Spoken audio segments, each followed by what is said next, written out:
सियासत को इन चीज़ों से पाक करना है और उसको पाक करने के लिए जब 2013 से ये मुतालबा तहरीक इंसाफ ने किया, बल्कि 2015 में जब नवाज शरीफ ने ये एक कानून लाने की कोशिश की कि जिसमें ओपन बैलेट हो, तो हमने प्राइम मिनिस्टर ने उसको खुशामदेद कहा। हमारे इख्तलाफात जो भी थे, सियासी इख्तलाफात PMLN के साथ, लेकिन प्राइम मिनिस्टर ने कहा कि ये क्योंकि हम चाहते हैं कि हमारी सियासत जो है वो साफ और शफाफ हो, तो उसमें से ये पैसे का जो सिलसिला है ये ख़त्म होना चाहिए। लेकिन जब 2018 में फिर मंडियां लगी, तहरीक इंसाफ वाहिद पार्टी है जिसने अपने मेंबर्स के खिलाफ एक्शन लिया जिनके बारे में पता लगा कि उन्होंने पैसे की लेन देन की।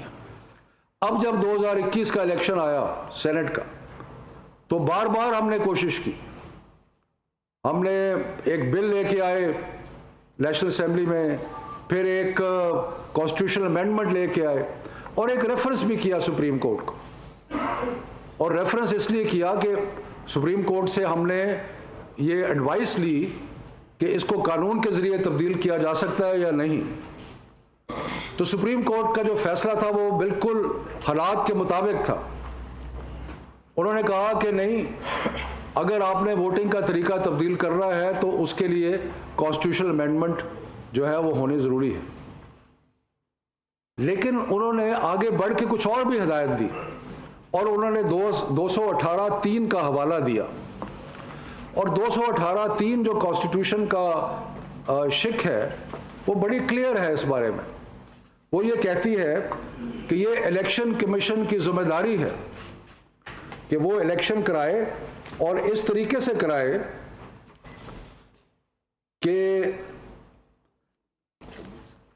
मैं जरा पढ़ के सुनाता हूं आपको।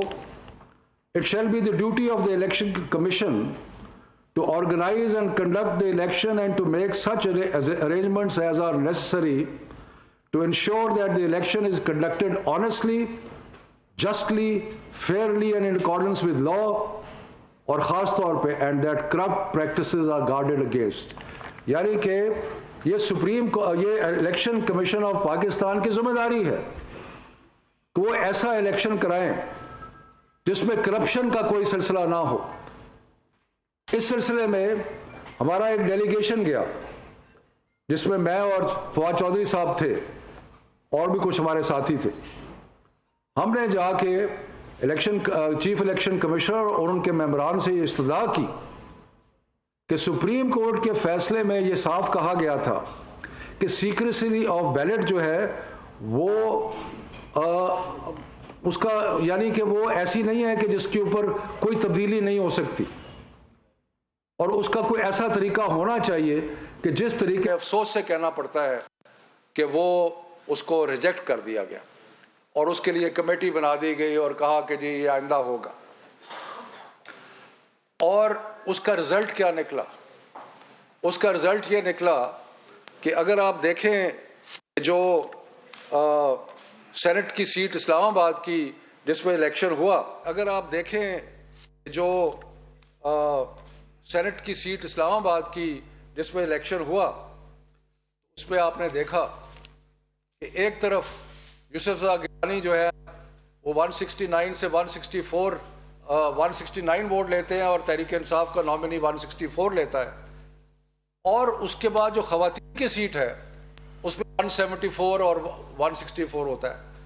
तो ये साफ जाहिर हो गया कि उसके अंदर करप्ट प्रैक्टिसेस हुई, उसके अंदर गड़बड़ हुई, उसके अंदर लेन देन हुई।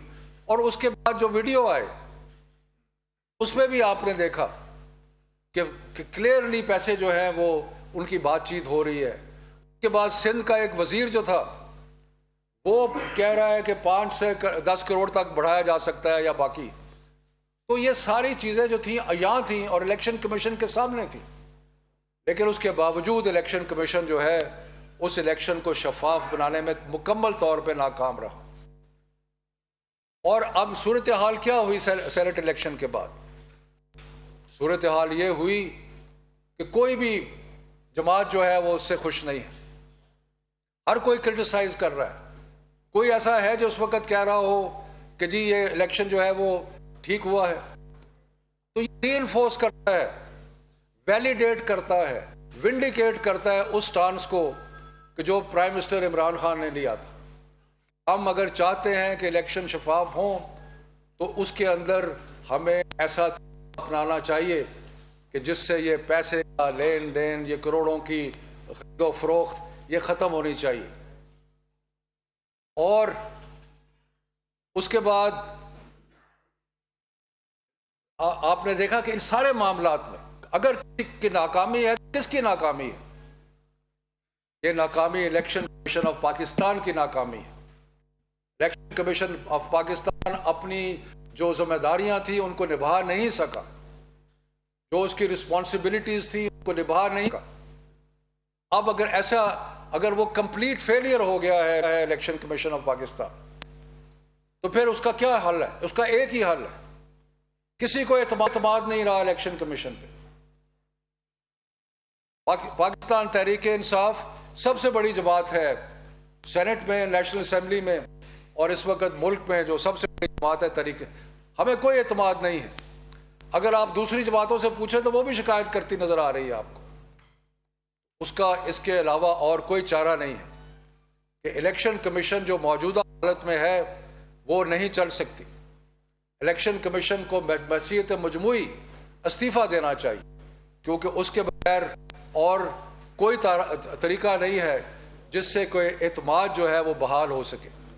अगर सियासी जमातों का, सियासी लोगों का, बल्कि मुल्क के अवाम का इलेक्शन कमीशन पे अगर एतमाद नहीं होगा, अगर इलेक्शन कमीशन के फैसलों को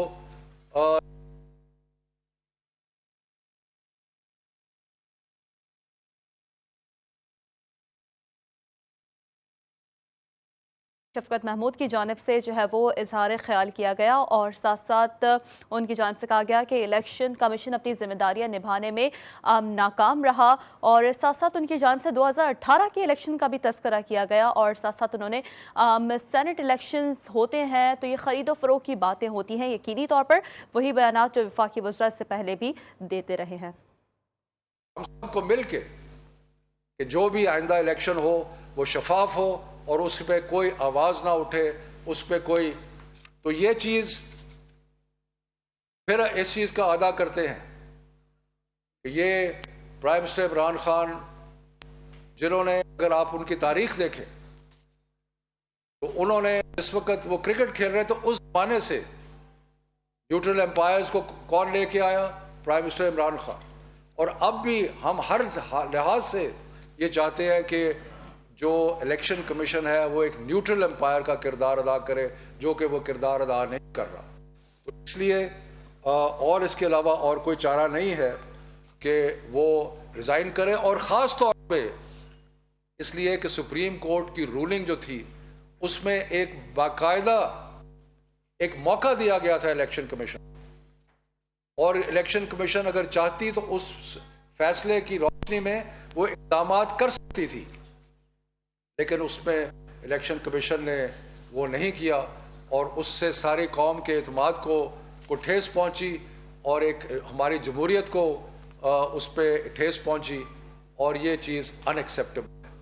इसलिए इलेक्शन कमिश्नर साहब, चीफ इलेक्शन कमिश्नर के मेंबरान इस्तीफ़ा दें ताकि ये मौका मिल सके एक नया इलेक्शन कमीशन बनाने का, जो कि सबके लिए, और पार्लियामान को ये मौका मिले कि वो एक और इलेक्शन कमीशन बनाए जिस पे सबको एतमाद हो।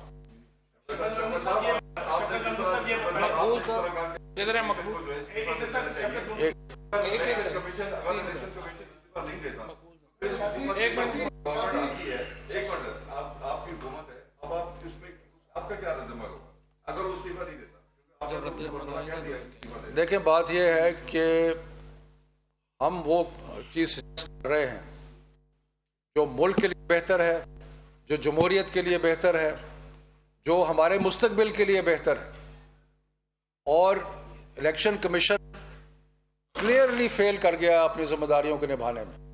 इसलिए जब ऐसी चीज़ होती है और ये एक जमहूरी तरीका है, वो रिज़ाइन करें और वो मौका दें कि एक ऐसा इलेक्शन कमीशन आए जिस पे सबको इत्मीद हो।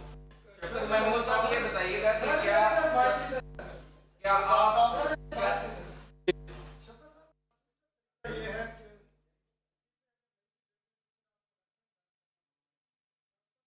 सियासी तरीके पे ना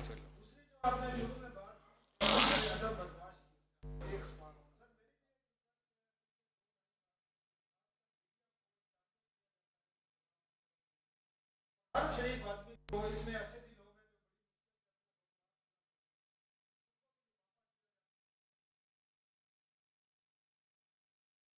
रहे हैं और साथ साथ वफाकी वज़ीर शफकत महमूद की जानिब से कहा गया कि इलेक्शन कमीशन जो कि अपनी जिम्मेदारी निभाने में बुरी तरह नाकाम रहा, इलेक्शन कमीशन से इस्तीफे का मुतालबा जो कि इस वक्त वफाकी वज़रा की जानिब से सामने आया है। आज की इस प्रेस कॉन्फ्रेंस में उनकी जानिब से ये भी कहा गया कि मौजूदा हालात में इलेक्शन कमीशन नहीं चल सकता, ये इस्तीफे दें। सबसे बड़ी जमात PTI को इलेक्शन कमीशन पर कोई एतमाद नहीं है। उनकी जानिब से इस बात पर इसरार किया गया कि इलेक्शन कमीशन के तमाम अफसरान इस्तीफे दें तो पार्लियामान नए इलेक्शन कमीशन में और दूसरा इलेक्शन कमीशन और आप हुकूमत के मामले पिछले दिनों में जो बयान के हवाले से एक तसादुम की कैफियत नजर आई है। इस तसादुम का अगर वो इस्तीफा ना दे के लाहिम इख्तियार करते हैं तो हुकूमत क्या एक्शन? देखिए, इलेक्शन जो है, एक तो बाई इलेक्शंस होते रहते हैं और बाई इलेक्शंस अगर होंगे और ये सिलसिला चलता रहेगा तो इत्मीद होना चाहिए उस अदारे पे जिस अदारे ने इलेक्शन कंडक्ट करने हैं। बाकी जनरल इलेक्शन तो 2.5 साल के बाद होंगे, लेकिन वो भी प्राइम मिनिस्टर इमरान खान और हमारी जमात का हम ये समझते हैं कि वक्त आ गया है कि हम उस चीज़ से आगे बढ़ें कि इलेक्शन जब भी होता है उसको क्वेश्चन किया जाता है। तो उससे आगे बढ़ने का क्या तरीका है? उससे आगे बढ़ने का बेहतरीन तरीका ये है कि एक इलेक्शन कमीशन ऐसा हो जिस पे सारी कौम को एतमाद हो।